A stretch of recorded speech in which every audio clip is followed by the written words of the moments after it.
listening to Culture on 209 FM.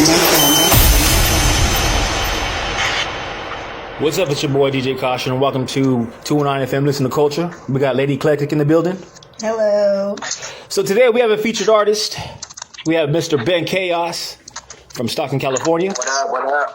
How you doing, Ben? What up? What's up, Ben? Shit, I'm doing all right. You doing all right? How you doing with this COVID thing? I mean, has it been affected by you not being able to do business well? Are you progressing, or are you embracing it? I mean, we lost a whole bunch of shows. I mean, we were building some pretty good momentum with our performing, but kind of knocked all the shows out. But we're starting up again on the 18th and the 25th on California Street, Stockton. So we back on it a couple weeks. That's in July. So that's gonna be dope. I'm looking forward, man. I've been stir crazy with not being able to perform. Is this gonna be in July? We really were pushing the fucking line out here on that shit, man. Okay. So. Is it going to be in July? What's up? Is that going to be in July? Yeah, a couple weeks away. 18th. It's both Saturdays, back-to-back Saturdays. The first one is going to be kind of a mixed show. I'll have some bands out there fucking with me, and then on the 25th it's going to be the Proving Grounds, which is going to be almost 99% rappers and probably maybe some singers or whatnot. I don't know. Ronnie's going to book that, so we're going to see. Cool. How that goes. Now, since this is the first time that I've ever met you, I wanted to know, how did you get your name, or who gave it to you? Oh, shit. Had that for a long time. That came from, well, we have this thing called Airbus Epics, which is my boy Keto and Affluence. We started this in like 98. Kind of like almost like a rap group, but it was bigger than a rap group, you know?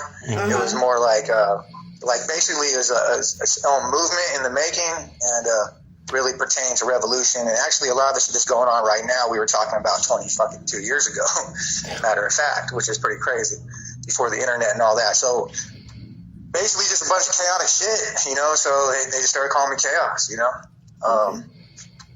I mean, I was kind of wild back around in that time frame, doing a lot of different things. And when did you start picking up the mic? I don't want to go too into picking up the mic. We started freestyling when we were like, I mean, I started freestyling like probably like the mid 90s, and but Keto, he had been doing that shit since we were kids. And that motherfucker was so damn dope that just trying to keep up with him was like, you know, was like instantly. It was like if I was like an 8th grader trying to play against Michael Jordan or something. You know, like I'm gonna get better. You feel me? You're like, you know, it's like it just forced me to get better. Like that cat forced me to get better. You know, motivated you, huh? Yeah. Who were your influences? Like when you were growing up, and then as far as lyrically, who were you listening to, and who was I mean, music-wise, I always like the storytelling situations, like even if it was not in rap. But I remember early on in rap, it was like NWA and crazy enough, man, like fucking Fresh Prince, dude, back in the day, dude. Like that motherfucker told hella stories, though. He would tell stories, and I was like compelled, like, okay, so I was always good at writing. I could always like tell a story, and I couldn't figure out how these motherfuckers were rhyming shit, you know, and making this shit make sense, like, and tell a complete story like that. And I remember thinking like that, like when I was like 8 years old, 9 years old, and it like seemed like such a fucking like difficult craft, you know. Like it seems like, you know, now it's like, fuck, I'll write a verse in fucking 2 minutes and shit, but it just seemed like it was such a hard thing to do, you know, and such a talented. It was mysterious to me, you know what I mean? It was like, this shit is crazy. Like I could tell a story about how these fuckers rhyming everything and making everything make sense, you know? And that compelled me to rap music, you know? And then also the outlaw type shit. So like when NWA was, you know, counterculture, I always hated authority. I just never liked authority my whole life, and even when I was a fucking child. So that right there was it was easy for them to, or easy for me to attach myself to. And that culture. Who inspires you now? What's that? Who inspires you now? Now, shit. my daughter, you know what I mean? My daughter inspires me. As far as, I'm not really inspired by music anymore too much. I mean, I just kind of like, you know, it's. How come, Ben? Artist, what's up? Why? How come you're not inspired by music anymore? What is it? Is it? I mean, I'm inspired by it, but it's like, it's different than when I was a kid. You know what I mean? Yeah. Now I know I'm on that playing field. You know what I mean? I'm on that playing field. So it's like, as far as writing, it takes a fucking lot. But to be honest with you, and this is going to sound real fucking crazy, but that kid's Juice WRLD was fucking good, dude. That kid was good.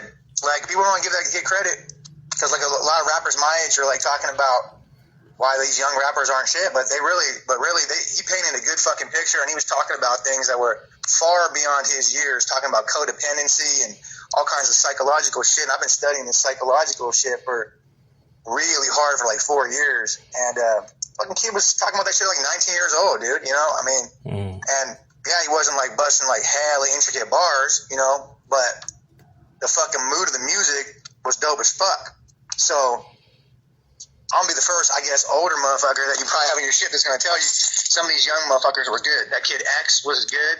You know what I mean? Mm-hmm. That kid was hella good too. You know what I mean? And because they're painting a picture, and I always feel like it's about painting a picture. You know what I mean? Like, and if they don't got to use hella words to do it, but it comes across and it has that emotional value to it where it connects to your soul. Yeah. Then some of those kids were doing a good fucking job, man. I think that our generation needs to understand that there's 4 generations on Earth at any given time, and there's already so much division amongst, you know, fucking religion, race, and all that shit. They divided all this shit up already many years ago. But I mean, the division amongst, there's a lot of learning that we can do. Like, we can learn from every generation, even the generations under us. You know what I mean? And it's stupid to stifle ourselves and be too prideful not to think we can't learn from these youngsters. I learn a lot from my daughter, dude. Like, honestly, like when I said my daughter inspires me, she inspires me, dude. Yeah, it's I learn a lot from my daughter. Definitely a different time and age, you know, than they're growing up so different than we did, you know. So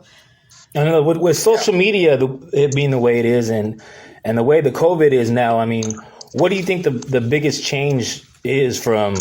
Do you think it's going to go back to the way it used to be? You think it's? You mean like pre-COVID? Yeah. And post-COVID? Right. No. I think they're going to take. I think that this is the Brave New World book, 1984 book, fucking Hunger Games shit. I mean, they've been talking about this fucking New World Order for fucking over 100 years. So, I mean, this is like the final stage of the plan.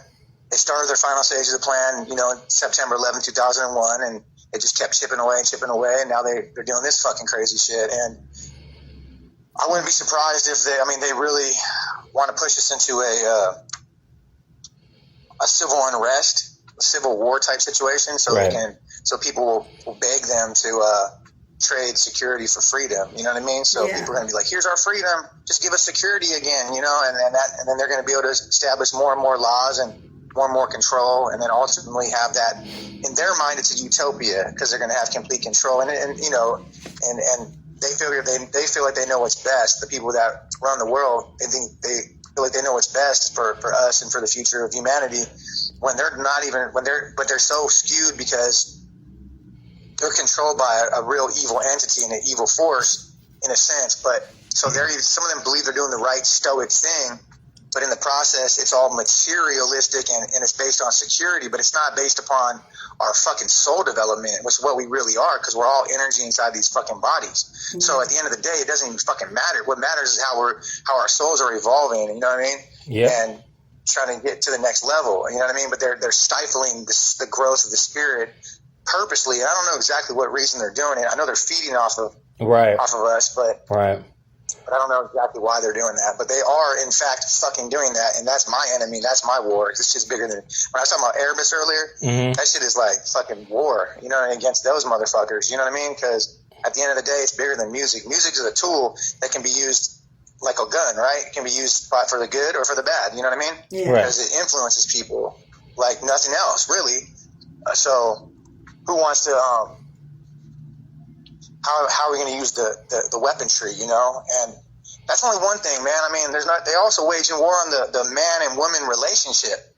They're trying to make it impossible to have a healthy fucking relationship, which is fucking crazy, because that's gonna fucking that right there is really our only way is to start rebuilding families. You know what I mean? Start rebuilding families. People, I think technology messed that up a long time ago, though. You know what I'm saying? Well, I think religion messed that up too. That. I think a lot of my opinion is. Well, technology is doing that, but I mean, you don't think that they're not? You don't think they got a hand in that? Like, look at think about this: when the computers came out, why the fuck is the symbol apple with a bite out of it? You know what I mean? Like, why is that the symbol?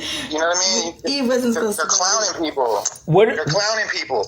You know. So musically, you've had how many albums do you have? I got, let me see, 6 albums, and I got one co-album I did with Mr. Peabody that he has somewhere floating around called The Epic Revival. Okay. But other than that, I got This Close to my first one, Geronimo's Pain, second one, Method to Madness, the third, My Journey, the fourth, Aggression, the fifth, and then sixth is Third Eye. And then there's one Peabody. But I got a bunch of shit coming out, dude. Like, this whole couple years, people ain't heard from me like that much. I mean, man, trust and believe, I've been studying, living, and writing. I noticed that. Well, you were throwing events. You were throwing events a few years back, but then I noticed that you stopped. Was there any particular reason for that, or? No, I just it kind of ran its course. Cause I'm not a promoter, but I just like I come from the days where we were selling CDs out of our backpacks and shit, and so when I got my first show, it was, I think Linda at Blackwater gave me my first show, and I think only 4 people showed up, and I was like kind of discouraged, but she's like, don't worry, you can do it again, and blah blah, and it started growing from there, and then artists started coming to me like, hey, can I jump on the bill? And I was just like, fuck yeah, because no one ever gave me a fucking chance, you know. But Linda, no other artist ever put me on and did shit for me like that, you know what I mean? So I was putting everybody on, but not really realizing everybody was ready, and not realizing everybody was going to put in the same work, or especially when the internet came out, was even deserving of that, because they didn't put in we started off doing open mics and shit, dude, and selling CDs. I mean, there was times where I fucking went eat till 4 in the afternoon, bro, like, because I couldn't even sell a fucking CD. I was living out of my car. You know what I mean? So it's like they haven't paid their dues yet. Have the same struggle. You feel me? Mm-hmm. Yeah. But so ultimately, I'm not a promoter, but it kind of like started getting viewed that way, and I didn't like that. So what I am trying to do though is unify our city through these shows. You know what I mean? So I'm trying to unify the different genres of music and use it as a way to build community. So I will do that, but we need to have promoters. What's the difference between hip hop in Stockton from say like 10 years ago till now? Like what's changed in the Stockton scene? Well, I mean, as far as the music itself, or as far as just as a whole culture, just everything in your opinion. Like what's the same? What's different? Well, I think what's the same is, I think there is consistency in a lot of the older artists. Like I just listened to, I just saw a video from Perp Reynolds the other day. He just stays relevant and stays consistent. Mm-hmm. You know what I mean? I think Ren's staying consistent. You know what I mean? There's a lot of artists that are staying consistent. You know what I mean?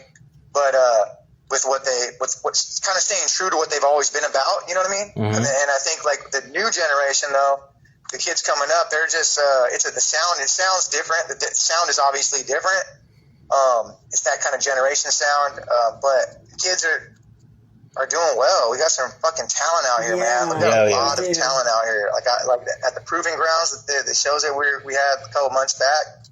I got to see a lot of the newer artists, and man, they're putting on a good show, and they're doing it, man. They got a lot of good energy. You know, there's a few things kinks they're gonna work out, and hopefully they can work that shit out, you know, at the Proving Grounds in the future. Just to, because you know me, I'm about, you should fucking spit your music. You know what I mean? I don't want to hear your shit in the background. You know what I mean? Oh, you should spit that shit for real. Walk the tightrope with the mic. Walk the tightrope out there. You know, no fucking playing your fucking album in the background and fucking saying what you can over it. And so, you know, I don't like that aspect myself personally. I'm not even judging them though, but because they are putting on a high energy show. But I'd like to see them understand the value of that spiritually, and what that does for me is when I leave stage, it just fucking revives me, man. It revives me. It's like exercising demons, and I want them to feel that way too. So hopefully they will see the value in that. You know what I mean? But ultimately, that's going to be their choice if they want to do that or not. You know what I mean? Yeah. But I'm fucking very proud of a lot of these youngsters out here, man. They are putting out some really good music, man. And some of them are even doing big shit, like Haiti Baby. That kid is fucking out there. You know what I mean? Yeah. He's out in the fucking, people know about him. You know what I mean? He's millions of views and shit, you know? So, I mean, you hear them talking about North Side, West Lane on the fucking radio and shit. I'm like, on the fucking radio, what? Good shit. Big ups to YP Asim Salam for big ups to YP for sure. For grooming YP them, for and sure, Alvin, man. and Alvin too. Alvin helped groom. They helped groom. Haiti Baby. I just wanted to ask you, what your new album coming out, or whatever you're working on? What is going to be different? What's the material? I mean, give us a little insight of the creative process on this new album you got going on. Well, first, let me just back it up just a second, because I want to talk about YP for a second, because I think it's a very valid point. YP, he produced my Aggression album a while back, you know. Big ups to YP. He engineered it and all that. So I've known YP for a while. But he even back then he was talking about like grooming the young generation. He's been like, this is what I want to do, and he's really been a factor in that. You know, he's been helping a lot of these youngsters out. So I give him a lot of credit for that, because a lot of people were like, "Why are you doing that? Why are you doing that?" And he stuck to what he said he was going to do, and he fucking said he was going to do it, and he did it. He fucking did it. Because I remember him telling me this shit like 10 years ago. You know what I mean? So, or 8 years ago, that was his plan, and he fucking did it, man. And that's a huge thing that he did. But yeah, what was your question? First of all, what's the creative process for this new album that you are working on? Your new music, your new material that you got coming out. Well, okay, so all right, well, it's kind of layered, because I actually started a lot of this 3 years ago. So it's not just one album; it's 3 albums that are, you know, broken into 3 chapters basically. But so there'll be 3 albums that will be coming out pretty within 6 months of each other, probably 6 months to 9 months, depending on the. Do you have titles for them? Do you have names for them? What's that? Do you have the names for them? Yeah, it's Viking Geronimo, man. It's the Viking Geronimo, and then there'll be 3 chapters of the Viking Geronimo, and then in that process, I will be also releasing a lot of singles just through just my own personal distribution, which is going to be something that is not going to be part of that series of those album structures, but it's going to keep having consistent music coming out. And a lot of them are going to have features of a lot of them are with cats out here that I've been fucking telling I would do songs with them for years. I end up getting married, bro, and I moved and shit, dude. Like this is a long story, bro, but like, so I'm coming back. I'm back in town, and I'm basically doing everything I said I was going to do. So getting on tracks with people that, like, for example, Ren's new album's coming out. He called me. He's like, "What's up? You want to jump on this track? I got a track for you to jump on." So I was out there like, "Hell yeah, man. I used to bump your shit. You know, Doja Click back in the day, of course, you know."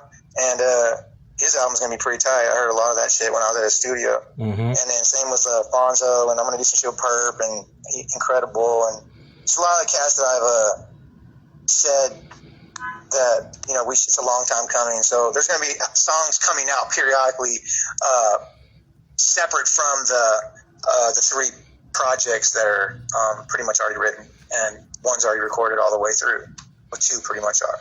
So, do you have any merch by any chance? Do you have merch? Do you have any? Yeah, I mean, when everything drops, there's going to be clothes. There's going to be clothes, a few designs, but it's going to be hoodies and T-shirts for the guys, and then I think hats. I think we're going to do hats, and then it's going to be.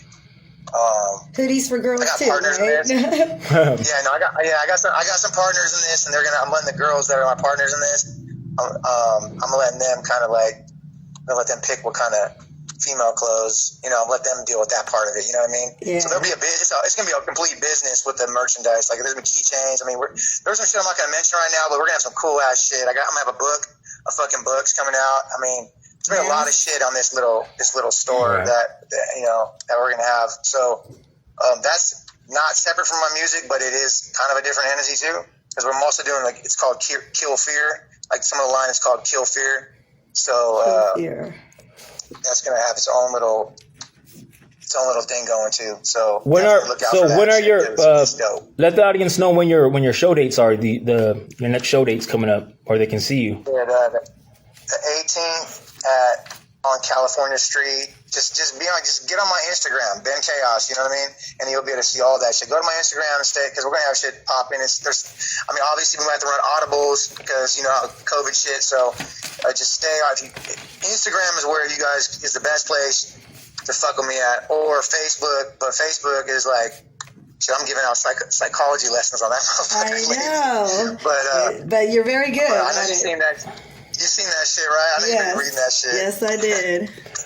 Let them know where they can get your music at, man. Where they can download it. Tell them where. Every platform. So if you got Spotify, go to Spotify, iTunes, fucking whatever, YouTube. I mean, it's on all major. Everything that's out is on all major platforms, except my very first album and The Third Eye, which is we only put on Bandcamp. So Bandcamp you can get all the albums at, but if it's simpler, I mean, Method to Madness is the one I always recommend to people. I feel like that's should be the introduction to me. You know what I mean? That should be your introduction, is Method to Madness. And then from there, you can look at the other pieces that are after that and before that, but that should be the introduction. So yeah, go fucking download Method to Madness. I don't give a fuck if y'all find a way to steal it. Just go get that shit, because what's coming is going to be something special for our city, man. You know what I mean? Yeah, I just wanted to say that I really I liked the violence video. I'm a vampire fanatic, and so Vlad the Impaler, you had a lot of that going on in your video, violence. I just wanted to give you your props for that. Oh yeah, thank you. Yeah, shout out to Artistic Rage. He fucking made the video. Yeah, my boy Jeremy made that video. Well, Ben, that was a fucking crazy. He had a crazy vision for that video, man. I mean, I didn't know which way he was going to take it. Dude. Definitely had a crazy vibe. You know? I like it too. I mean, that song, people really like that fucking song when I perform, and sometimes, because I do shows with metal bands a lot, so sometimes I'll have one of the metal singers come up and I'll let them do the chorus, the violence part, and it's like the growl and shit, the shit that they do in death metal. Yeah, and it's pretty dope. It's pretty dope when they do that, actually. So I probably will I'll probably make that happen on the next show, actually. Cool. Well, Ben, even though I'm trying to unite this community through peaceful fucking shit. I don't want to do violence, but we did a good job with these fucking protests, man. I'm so proud of myself. That's what I was going to ask you about. That's what I was about to ask you about. Was your protesting? I know you're a big advocate in the city of Stockton, and a big. He was in a bunch. You're of a force, yeah. You're a force to be reckoned with. Why don't you kind of enlighten the audience about what it is you're protesting? You and your daughter were there as well, right? I believe. Yeah. Well, to me, it was first, Damar is my nephew. He's one of the main people that are that put all that together, and there was a lot of people. The idea was to be peaceful. It was to be peaceful, and the idea was to unify our city, unify all the races, and just unify our city and stand up for something and make some change. And it was, the catalyst was the Black Lives Matter and the police brutality with what had happened. And obviously Stockton is 10th in the nation for police killings, and it was 5th in the nation for police killings. So we have quite a bit of that. I mean, I saw one time where I had to jump out the window of a fucking car where these cops shot this dude to death. You know what I mean? They took a shot at me and shit. I'll never forget that shit. That was on Longview, bro. Damn. Shit was crazy, man. They shot this kid so many fucking times. But yeah, no, I mean, there's no denying that police abuse their power, and a lot of them. And there's no denying that there's a racist spirit that has gone down through the stormtroopers, through fucking, since they were created, in this country. So, that spirit doesn't just disappear just because not all of them are that. That's still a spirit there, So that has to change. That has to change, period. There can be no acceptance of fucking racism, dude. That's bullshit. You know what I mean? We cannot accept racism in any form. And fucking police brutality in general. Yeah. You know what I mean? Like, using power to train these dudes for 6 months and then give them a fucking license to kill. That's bullshit. You know what I mean? And a lot of times there's out there to protect the government and their fucking corporations. They're not really protecting and serving. So, I mean, if they were protecting and serving, man, I'd be the first motherfucker like, hey, bro, you need water, whatever the fuck. If they were just, but they're enforcing stupid-ass laws that are made by stupid-ass lawmakers, protecting stupid-ass, evil-ass corporations, and there ain't nothing that's lame to me, dude. Like, but that's not just them though. That's like, I mean, I look at all the public servants in this country. Ben Chaos for mayor. You gonna run for mayor in Stockton? What's up? You should run for mayor. No, I ain't political, bro. No. You're Viking Geronimo, bro.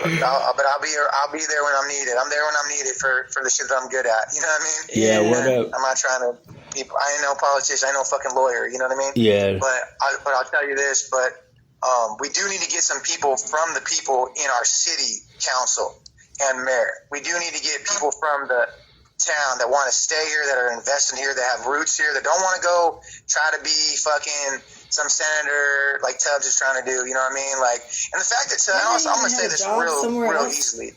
The fact that Tubbs, we had 6 peaceful protesters, and the fact that he didn't come out and march not one time, speaks highly on his character and everyone in this town and what this town's morality code is and how we are soldiers out here and we're warriors out here and we're survivors out here.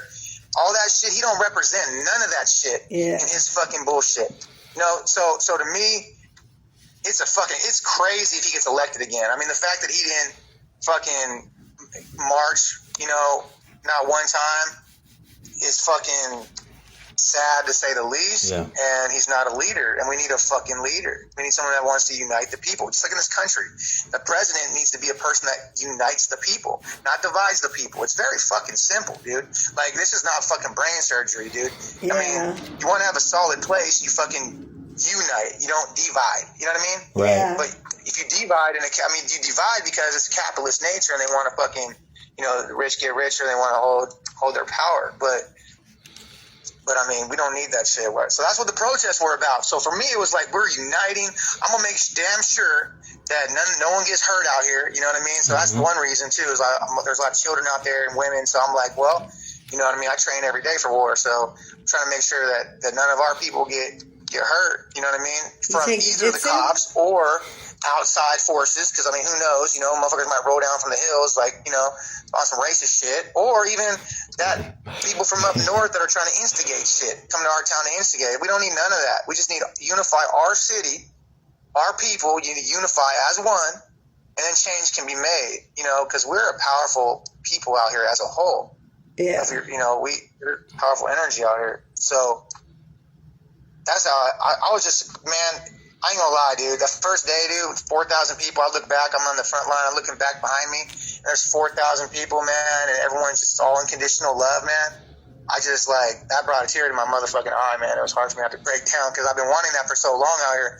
I mean, you know me for a while, Johnny. You know? So I've been wanting that for so fucking long, dude. I know. And I know you have. I was just so proud of everybody. Everybody involved I was proud of, dude. My nephew, DeMar, dude, is fucking awesome, dude. Yeah. And, I'm just extremely proud of of that, because if we're going to stop what's coming, or at least be able to weather the storm, we have to do it united. If this place gets divided, then it's going to be Mad Max out here. You know what I mean? Absolutely. So, Ben, it's always a pleasure talking to you. Do you have any final words, shout outs, anything you want to tell the audience before we wrap this interview up? Man, just right now is more important than ever, man. I know I got some violent music from times, but love each other. Just fucking love each other, man. Accept and love each other. If you're in a partnership with somebody that you're in love with, treat each other right. You know what I mean? Fucking get rid of all that deadly sin. Treat each other right. You know what I mean? If you're in a bad situation, get out and kill yourself. But everyone look inside yourself, kill yourself. You know what I mean? From whatever, just in general, because we all have a lot of trauma from our childhood, and we have a lot of trauma from what's been going on in this world and how we've been manipulated and used, and we need to heal these things so we can be we can use our energy in a better way to affect the world and future generations. We have to do that. We don't have any fucking time left. There's no time left. This is the final stage of their fucking plan, and if we don't start rebuilding ourselves so we can rebuild our families, then we can rebuild our communities, and we can rebuild our country, and then we can rebuild the world. And we can because honestly, bro, I'm a motherfucking demon hunter. So any of these fuckers listening right now, I'm coming for you, motherfuckers. You know what I mean? Let them know, man. Shit, I'll die. You know what I mean? So that's where my violence didn't come from. You know, I'm not taking on the people. You know what I mean? Fuck all that. I'm looking for the head of the snake. You feel me? Yeah. So, Ben Kaos, man, it's always a pleasure talking to you, man. And thank you for giving your time and, of your busy day for this episode of Featured Artist on 209 FM. Man, until next time, we're definitely going to have another interview coming soon with you, man. Hopefully your new music, you'll give us an exclusive. Hopefully. Yeah, man. I will. All right, So man. maybe next time I'll come maybe I'll do a live performance at you guys' studio or something. That's what's up, man. We would love that. Yeah. All right. To the audience out there, thank you for tuning in on 209 FM. You're listening to Culture on 209 FM.